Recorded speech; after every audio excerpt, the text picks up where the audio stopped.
There are some people who think that there's a two-tier justice system in the UK, and I think they're wrong. There's a multi-tier justice system, and there are many things that can mean you've got no chance. There are many things that can mean there's severe prejudice against you.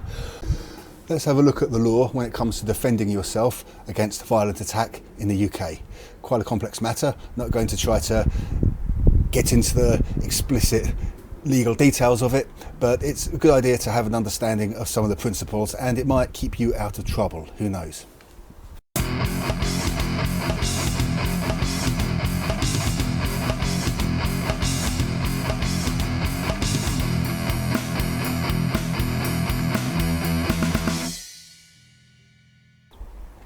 First, let's talk about the nature of self-defense. Now, it's very cold out here, and I'm going to be moving around a lot just so I can't freeze.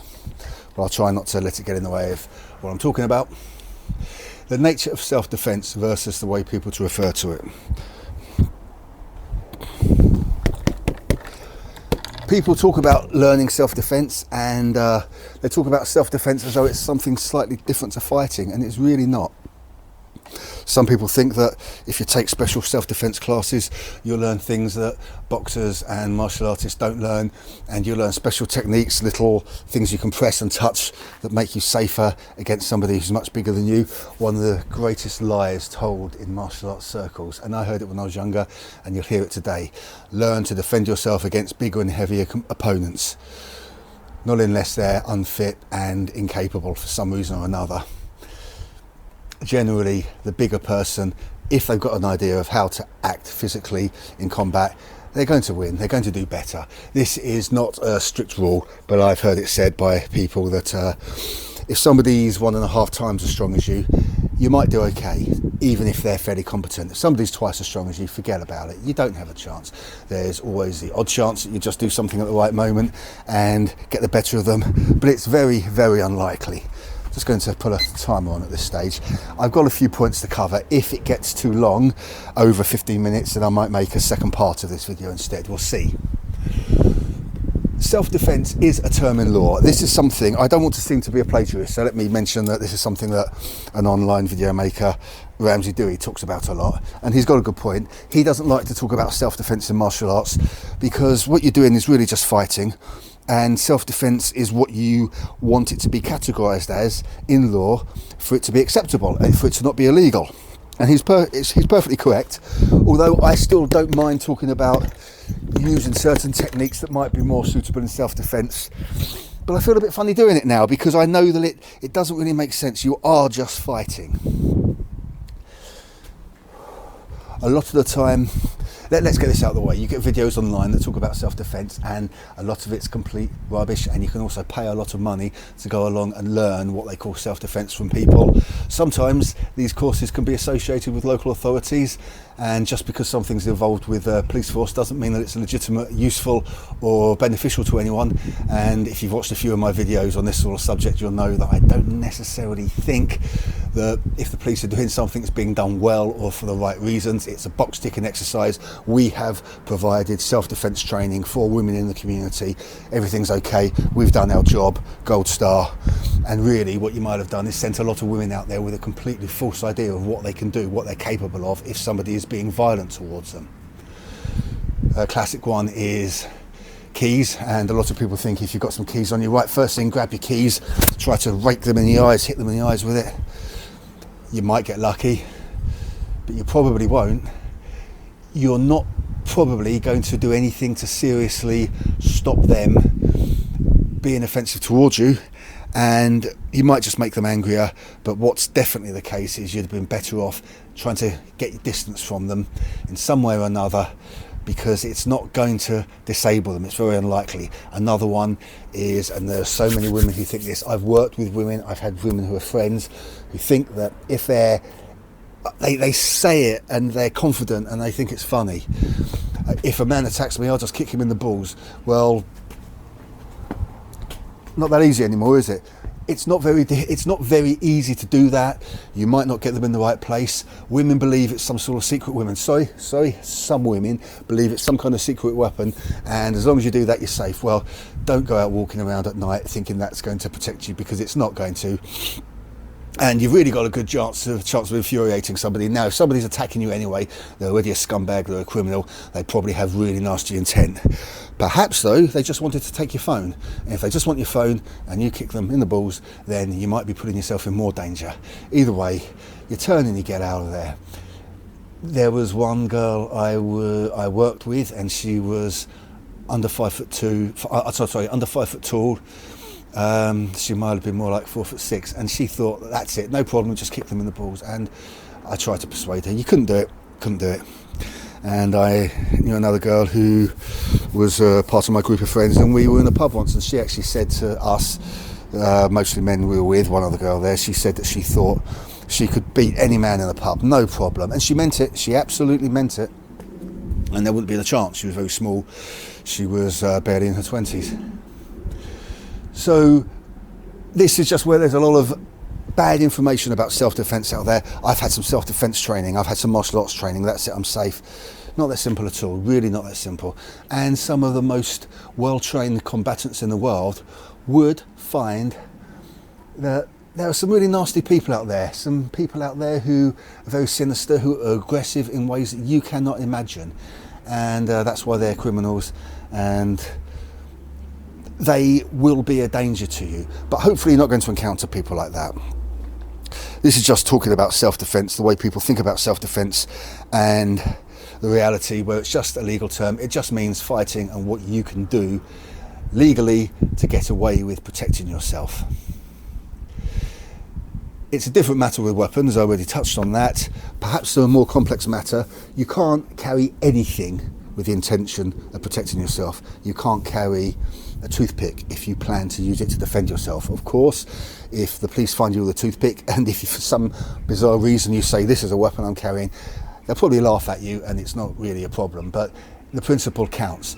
You must never ever say, I have this with me as a weapon to defend myself with, because you're wrong in the eyes of the law. That's all there is to it. There are no exceptions to that. When it comes to matters of self-defense and what's permissible in the law, the main rule comes from the Criminal Law Act of 1967, and this says a person can use force that's reasonable to fend off a crime or protect himself or others. There's also Section 76 of the Criminal Justice and Immigration Act from 2008, which lays out how to weigh if the force was reasonable or not. And this is what it all comes down to, because whatever you do defending yourself against somebody who's attacked you, it's all going to come down to arguments in court. If it wasn't a very serious matter, it might be a magistrate's court, but anything involving people being seriously hurt, you'd probably be at a Crown Court, and it depends on people who are paid very highly, who have the interest of their bank account in mind far more than truth, accuracy and honesty, and it's going to come down to them persuading a judge and or jury that you have done the right thing, you did what you had to do, and it's reasonable for you to have done so. I will put links to those two documents in the description. Now, when I made a video a little while ago about sword law in the UK, or the law regarding swords in the UK, I meant to put some links to documents, and I didn't, and I haven't even got around to doing it yet, and that's a silly mistake, and I'll make sure I don't publish this video without the links right there. They're worth having a look at. It does give you an idea of what the decisions will be based upon, and you know, it's worth looking at. It's if you're a martial artist, if you go out with a mind to maybe being able to defend yourself and not just have to run away if somebody attacks you, and that is partly what training in the martial arts is about. It's not all that it's about.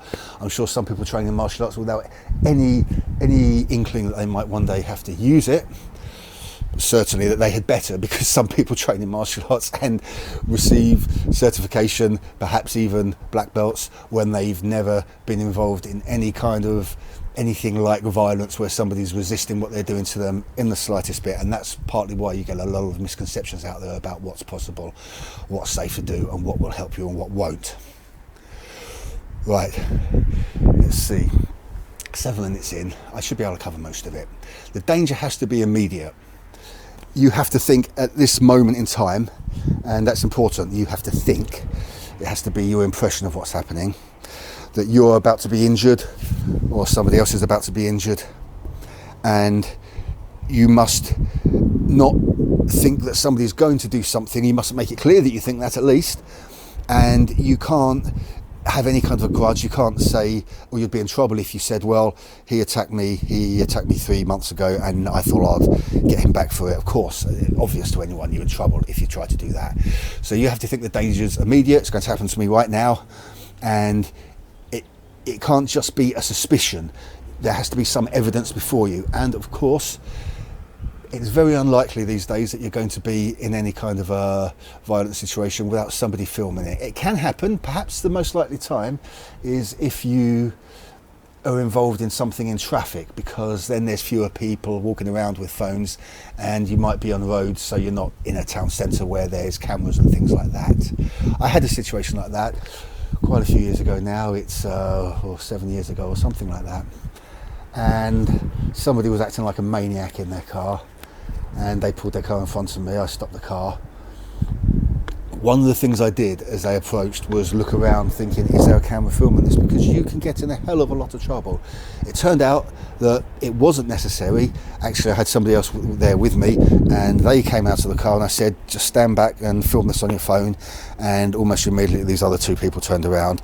I don't think there was a real danger to me, but I was worried, and I was thinking about it a long time afterwards. And you must, if you're interested in martial arts, you've probably seen videos online where somebody in the street gets punched, they fall over, they hit their head, that's it. There was a video online about somebody who was involved in a situation like that. It sounds in this case that he was in the wrong. He hit somebody from behind when he wasn't in any danger himself. Then again, I don't know what happened. Perhaps it was the right thing to do under the circumstances. But he went to jail for quite a time for that. And your life can be ruined. You can be in a situation, that's it, your life's over. It can happen. If you go to jail for a few years, you might think that your life's over. It might as well be if you're a young person. Sure, you'll get out, but a lot of bad things happen in jail. So what I'm trying to say is, you always think of those consequences. You must. And a bit of bravado can be a really bad idea. Sometimes it can lead you down the wrong path. So one minute you're out with your friends and you're feeling okay, you're feeling good, and of course your judgment probably is likely to be impaired with a bit of alcohol or even just having a good time. And it can just be that quickly you hit somebody, you can be in a lot of trouble. So I think you want to make sure you're on camera, and I'll get into in a minute some of the first things you can do in a fight to give you a good chance. I don't mean a good chance of winning, that's a different subject. I mean a good chance of not being in trouble with the police. Right, so danger must be immediate. There's no hard rule in law saying that you must flee, but if you could have backed off safely or called for help, it could tip the scales against you if you didn't. And you better have in mind some reasons, something you can say. Of course, you've got to be careful with what you say, and there is always the fact of them saying that you must say something. You don't have to say something, but if you later rely on something in court, then it may stand against you if you don't mention it now. I'd like to think there's a lot of ways around that, talking about shock and things like that, but who knows. Don't want to go down this path too much in this video, but there are some people who think that there's a 2-tier justice system in the UK, and I think they're wrong. There's a multi-tier justice system, and there are many things that can mean you've got no chance. There are many things that can mean there's severe prejudice against you. We are supposed to, very strictly, live in a secular country where there's separation between religion and state, and we don't, because you will be treated differently in a court of law depending on your religion. There's no doubt about that. I don't have to provide a source of information. You can just look at the newspapers, you can look at the news channels, you can see court records that will show you this to you. You can hear politicians speak.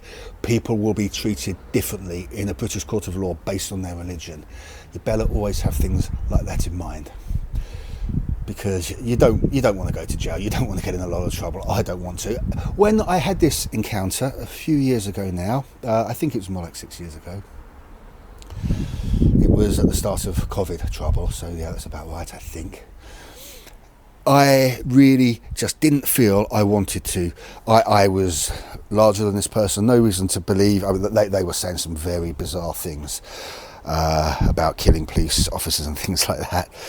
I'm surprised the police didn't care more when I told them about that. I didn't have a camera with me that I could use at that point. But I really felt this person came up to me, and there are various things I could have done. I could have just started throwing punches. It didn't feel right. It really didn't. And I'm glad I didn't, because I could have been in quite a lot of trouble if I had. Didn't have to find out, fortunately. It doesn't mean I didn't feel bad afterwards. I think most people would. It's in our nature. Feel that you should have done something. But the thing that saved me somewhat is the person who was with me. When they came out, I distanced themselves. I made sure they put distance between themselves and what I thought was about to happen, and then it didn't happen.